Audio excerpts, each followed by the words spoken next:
అందరికీ నమస్కారం. Welcome to our channel. Subscribe చేసుకున్న వాళ్ళందరికీ థ్యాంక్స్ అండి. ఎవరైతే సబ్స్క్రైబ్ చేసుకోలేదో దయచేసి మీరు నా వీడియోస్ను ఫాలో అవుతున్నట్టయితే సబ్స్క్రైబ్ చేయండి. అలాగే బెల్ సింబల్ పైన ప్రెస్ చేయండి, మీకు నోటిఫికేషన్స్ వస్తాయి. అండ్ మీకు నచ్చితే లైక్ చేయండి. ముందుగా ఒక చిన్న డిస్క్లైమర్, ఇది రాజకీయాలకు సంబంధించిన వీడియో కాదండి. కానీ ఆ మాటలు విన్న తర్వాత నాకు చెయ్యాలి అనిపించిందని, అంటే మరీ ముఖ్యంగా మన నెక్స్ట్ జనరేషన్ పిల్లలకి మనం ఏం చెప్పగలుగుతాం అన్నది ద మోస్ట్ ఇంపార్టెంట్ థింగ్ అండి. అంటే రంగుల ప్రపంచంలో అంతా బాగుంటుంది అనుకుని వెళ్ళి మోసపోయిన అమ్మాయిలు కోకొల్లలు. సో మన ఆడపిల్లలు ఎవరు కూడా ఇబ్బంది పడకూడదు, వాళ్ళు జాగ్రత్త పడాలనే ఈ వీడియో చేయాలని నాకు అనిపించింది.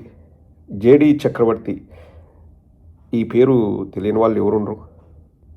చాలా సినిమాల్లో నటించారు, చాలా సినిమాల్లో హీరోగా నటించాడు, హిందీ సినిమాల్లో కూడా నటించి మంచి పేరు తెచ్చుకున్నాడు.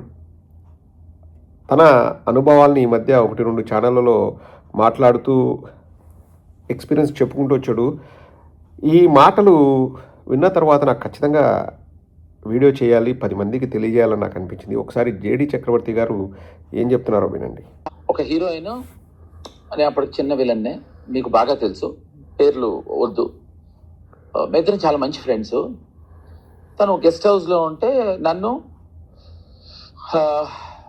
మన సురేష్, యాక్టర్ సురేష్, నేను తను మంచి ఫ్రెండ్స్ అండి. మమ్మల్ని ఇద్దరిని సరదాగా రండిరా మన అందరం వెలెక్సాఫ్ డిన్నర్ నా రూమ్లో అంటే మేము వెళ్ళామండి. 8:30కి డోర్ బెల్ మోగింది, తలుపు కొట్టారు ఎవరో.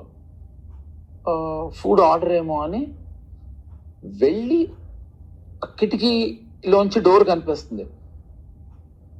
కబగబా మిత్రుడు మంచం కింద దాక్కోండి అన్న. మంచం కింద దాక్కోండి, మంచం కింద దాక్కోండి అండి. దాక్కున్నాం. ఓ ప్రొడ్యూసర్ వచ్చారు. అమ్మాయికి తాత వయసు. The way he was talking, మేము ఇద్దరం ఫస్ట్ చాలా ఫన్గా నవ్వుతూ మేము కింద మనం సరదాగా ఇది ఏం చేస్తాడు అని ఒక హ్యూమన్ నైజంతో మొదలైన మాకు ఆ ప్రొడ్యూసర్ వెళ్ళిన తర్వాత మేము బయటకు వచ్చిన తర్వాత అమ్మాయి నవ్వుతున్నాం, మా ఇద్దరు కళ్ళలో నీళ్ళు వచ్చాయి. ఎందుకు చెప్పనా, అమ్మాయి నవ్వుతూ చెప్పిన విషయమే, ముసలాడు రాడు, ఈ స్మెల్స్ రా, రాతను వచ్చేస్తున్నాడు రా, ఆయన ఏం చేస్తాం తప్పదు కదా, పెద్ద ప్రొడ్యూసర్ అంత. సో ఏ అమ్మాయి ఇష్టపడి పరిగెట్టుకుంటూ వెళ్ళదండి. తెలియగల పిల్ల కనుక అక్కడితో మేనేజ్ చేసి కట్ చేసి పంపించేసింది. రంగుల ప్రపంచం అని చెప్పేసి చాలామంది ఆకర్షితులు అవుతూ ఉంటారు. అండ్ మరీ ముఖ్యంగా హీరోయిన్లను చూసినప్పుడు, వాళ్ళకు వస్తున్న ఫేమ్ చూసినప్పుడు, లేకపోతే వాళ్ళకున్న ఫ్యానిజం చూసినప్పుడు ఎవరైనా కానీ టీనేజ్లో ఉన్న అమ్మాయిలు అబ్బాయిలు మేము కూడా అలా ఉంటే బాగుంటుంది, మేము కూడా వాళ్ళలాగా పేరు తెచ్చుకుంటే బాగుంటుంది, సినిమాల్లోకి వెళ్తే బాగుంటుంది అని అనుకుంటూ ఉంటారు. వెళ్ళడం తప్పు కాదండి. కానీ ఎటువంటి పరిస్థితులు ఎదురవుతాయి అన్నది ఒకసారి తెలుసుకొని వెళ్తే బాగుంటుంది. అందుకే నేను ఈ వీడియో చేయాలనుకున్నానండి. అంటే ఒక సినిమా రంగమే కాదండి, ఎనీ ఫీల్డ్. ఇక్కడ సినిమా రంగంలో హీరోయిన్గా వెళ్ళే వాళ్ళందరూ ఇబ్బందులు పడాలన్నా, లేకపోతే ఇంకోటి చెయ్యాలన్నా అంటే అందరూ చేస్తారని కాదు, అందరికీ అటువంటి పరిస్థితి వస్తుందని కాదు. కానీ ఖచ్చితంగా అటువంటివి ఎదురవుతాయని నేను చెప్పడం కాదండి, సినిమా ఇండస్ట్రీలో ఉన్న జేడి చక్రవర్తి గారే చెప్తున్నారు. సో ఆడపిల్లలకి ఏది కూడా అంత ఈజీ ఉండదండి గ్లామర్ ఫీల్డ్లో. ఏది రెడ్ కార్పెట్ వేసి వెల్కమ్ చేసి నిన్ను హీరోయిన్ చేసి, లేకపోతే నువ్వు మంచి పేరు తెచ్చుకోవాలని అనుకునే వాళ్ళు ఉంటారు. కానీ దర్శకులు కానీ ప్రొడ్యూసర్లు కానీ చాలా తక్కువ శాతం ఎక్స్ప్లాయిట్ చేయాలనే చూస్తారు. అండ్ నెక్స్ట్ జనరేషన్ పిల్లలకి నాకు చెప్పాలనిపించేది ఏంటంటే, ఈ ఫేము, ఈ గ్లామరు, లేకపోతే ఈ డబ్బు, వీటి వెనకాల పడకండి. మీకంటూ కొన్ని ఇన్స్టింక్ట్స్ ఉంటాయి. మీ ఇన్స్టింక్ట్స్ని మీరు ఫాలో అవ్వండి, మీ లైఫ్ హ్యాపీగా ఉంటుంది. It's not all about money, it's not all about fame, it's not all about the glamour, లేకపోతే పేరు ఎలా తెచ్చుకోవాలి కాదండి. డబ్బు అన్నది కొంతవరకే ఉపయోగపడుతుంది. ఈ పేరు ప్రఖ్యాతలు అన్నవి కొంతవరకే ఉపయోగపడతాయి. దాంతోపాటు వచ్చే ఆ టెన్షన్స్, ఆ స్ట్రెస్సు అది వేరే లెవెల్. ఎవరు కూడా బయటికి చూపించరు, చెప్పరు. ఎందుకంటే ఇప్పుడు నన్ను ఒక నిర్మాత ఏడిపించాడని ఆ అమ్మాయి చెప్తే ఆ అమ్మాయికి ఇంకా ఏ నిర్మాత కూడా అవకాశాలు ఇవ్వడు. ఎందుకు వచ్చిన గొడవలే ఆ అమ్మాయితోని ఆ అమ్మాయికి అవకాశాలు రాకుండా పోతాయి. సో అన్నీ భరిస్తూ బతకాల్సి వస్తుంది. అండ్ ఆల్సో డబ్బు సంపాదించవచ్చు. ఎస్, సినిమాల్లోకి వెళ్తే హిట్ అయితే డబ్బులు సంపాదించవచ్చు. కానీ ఒక 1000 మంది ట్రై చేస్తే ఏ 2-3కో ఆ అవకాశం ఉంటుంది. అంతే, చాలా తక్కువ శాతం. మనం వాటిని చూసి మనం మోసపోకూడదు. లేకపోతే ఇంకా ఎవరైనా చెప్పారనో లేకపోతే ఎవరైనా ప్రలోభాలకు గురి చేస్తే మీరు జాగ్రత్తగా ఉండండి. అండ్ డబ్బులు కూడా నేను చెప్తున్నాను కదండి, 1% వరకే ఆ డబ్బులు అనేవి మనకు ఉపయోగపడతాయి. ఇప్పుడు డబ్బున్న వాళ్ళని మనం చూసాం. ఇప్పుడు బిల్ గేట్స్ కానీ లేకపోతే Amazon company head Jeff Bezos కానీ వాళ్ళు చాలా సంవత్సరాలు కలిసి ఉండి తర్వాత విడాకులు తీసుకున్నారు. అంతా బాగుంటే విడాకులు తీసుకోవాల్సిన అవసరం లేదు కదండి.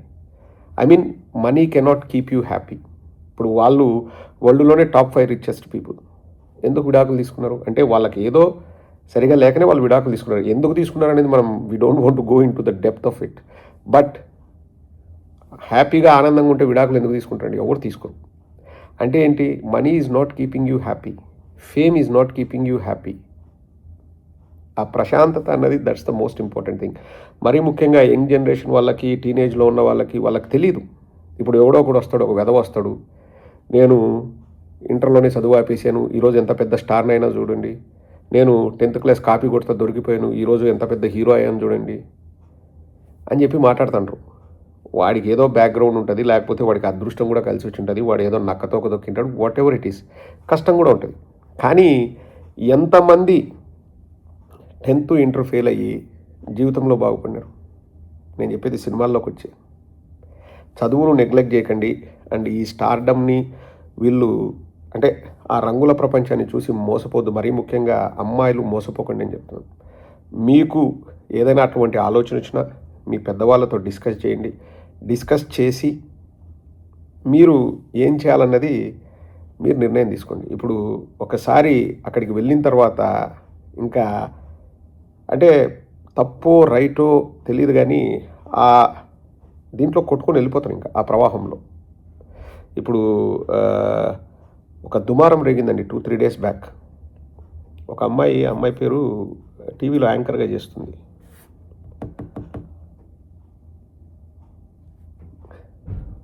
గుర్తొస్తే చెప్తా. ఆ అమ్మాయి ఇన్స్టాగ్రామ్లో ఒక అకౌంట్ ఓపెన్ చేసిందంట.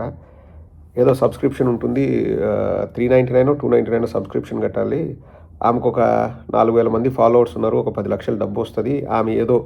ఆమె పొట్టి దుస్తులు వేసుకొని ఆ ఇన్స్టాగ్రామ్లో ఫొటోస్ పెడుతుంది, దానికోసం సబ్స్క్రిప్షన్ ఉంటుందని చెప్పేసి పెద్ద దుమారం రేగి దానిపైన చర్చలు కూడా జరుగుతున్నాయి. అది రైటా రాంగా అని. ఇంకా రైటా రాంగా అనేది లీగల్గా రైట్ అయితే రైట్, లీగల్గా రాంగ్ అయితే రాంగ్, ఎథికల్గా రైట్ అయితే రైట్, ఎథికల్గా రాంగ్ అయితే రాంగ్. కానీ ఒకసారి ఆ రంగుల ప్రపంచంలోకి వెళ్ళిన తర్వాత ఒకటి నేమ్ రావాలి, డబ్బులు కూడా అట్లే సంపాదించాలి. ఇప్పుడు డబ్బులు లేకపోతే అక్కడ షో ఆఫ్ చేయకపోతే బతకలేరు. అంటే ఏంటి? నా దగ్గర ఇది ఉంది, ఇప్పుడు చిన్న చితక కారులో పోతే అవకాశాలు లేరంటే ఇవన్నీ చాలా ఉంటాయి అక్కడ. షో ఆఫ్ చేసుకోవాలి, ఒక ఏదో నా దగ్గర ఉన్నట్లు, లేకపోతే వాళ్ళ వేషధారణకి వాళ్ళు ఎక్కువ డబ్బులు ఖర్చు పెట్టుకుంటాను. డబ్బులు లేకపోతే ఇట్లా ఇన్స్టాగ్రామ్లో ఏవో అకౌంట్లు ఓపెన్ చేసి ఫాలో చేయండి అని చెప్పేసి. ఆ అమ్మాయి పేరు విష్ణుప్రియ. ఇంకొక హీరోయిన్ కూడా పవన్ కళ్యాణ్ సినిమాలో ఒక పాత్ర చేసింది. ఆ అమ్మాయి కూడా అట్లే ఇన్స్టాగ్రామ్లో ఏదో సబ్స్క్రిప్షన్ పెట్టేసి పొట్టి దుస్తుల బట్టలు లేకపోతే ఏవో వీడియోస్ పెడుతున్నారని చెప్పేసి అది బాగా చర్చ జరుగుతుంది. అది వాళ్ళ తప్ప అంటే వాళ్ళు సినిమా ఇండస్ట్రీలోకి రావాలనుకోవడం తప్పు కాదు, వాళ్ళు సినిమా ఇండస్ట్రీలో పేరు తెచ్చుకోవాలనుకోవడం తప్పు కాదు. కానీ ఖచ్చితంగా వాళ్ళు ఎంటర్ అయినప్పుడు వాళ్ళు కన్న కలలు ఇక్కడ ఒరిజినల్గా చూస్తే మాత్రం చాలా డిఫరెంట్గా ఉంటాయి. ఎన్నో బాధలు పడాలి, ఎన్నో ఇబ్బందులు ఎదుర్కోవాలి, ఎన్నో చీత్కారాలు ఎదుర్కోవాలి, ఇవన్నీ కూడా జరుగుతుంటాయి. ఓన్లీ ఎవరో సెలబ్రిటీ వాళ్ళ ఇంట్లో ఆడపిల్లలో వాళ్ళైతే వాళ్ళకు కొంచెం రెస్పెక్ట్ ఉంటుంది, వాళ్ళంతా డిఫరెంట్గా ఉంటారు. సామాన్యుల పిల్లలకు ఇవన్నీ ఉంటాయి. ఒకవేళ వెళ్ళాలనుకున్నా వీటన్నిటికీ సిద్ధమై వెళ్తే అంటే కనీసం తెలుసుకొని వెళ్తే ఇంకా తర్వాత అది వాళ్ళ ఇష్టం. కానీ ఏమీ తెలియకోకుండా వెళ్ళి మాత్రం మోసపోకండి. జేడీ చక్రవర్తి చెప్తున్నాడు. మీరో నేనో కాదు, ఒక సినిమా ఇండస్ట్రీలో ఉన్న వ్యక్తే చెప్తున్నాడు. Hats off. ఆ మాటలు మాట్లాడినందుకు జేడీకి హ్యాట్స్ ఆఫ్. ఎందుకంటే 10 మందికి తెలియాలి ఏం జరుగుతుంది ఏంటి అనేది. బట్ నెక్స్ట్ జనరేషన్ పిల్లలకి be very cautious, be very careful. If you want to choose a path, డెఫినెట్గా మీకు ఆ ఇంటెన్షన్ ఉండి ఆ ప్యాషన్ ఉంటే చేయొచ్చు. బట్ ఊరికే వెళ్ళకుండా అందులో కష్ట నష్టాలు ఎట్లా ఉంటాయి తెలిసిన వాళ్ళని అడిగి తెలుసుకొని బాగా ఆలోచించి మీ పెద్దలతో డిస్కస్ చేసి ఏదైనా స్టెప్పు ముందుకేయండి. ఎందుకంటే ఒకసారి ఇరుక్కుపోయిన తర్వాత ఇంకా వెనక్కి తిరిగి చూసుకునేది ఉండదు. ఇంకా ప్రవాహంలో కొట్టుకుపోతారు. మీ చుట్టూ 10 మంది దరిద్రులు తయారవుతారు. మిమ్మల్ని కన్విన్స్ చేయడానికి ట్రై చేస్తారు. ట్రై చేసి మిమ్మల్ని నాశనం చేస్తారు. ఆ ఊబిలోకి ఇరుక్కోకండి.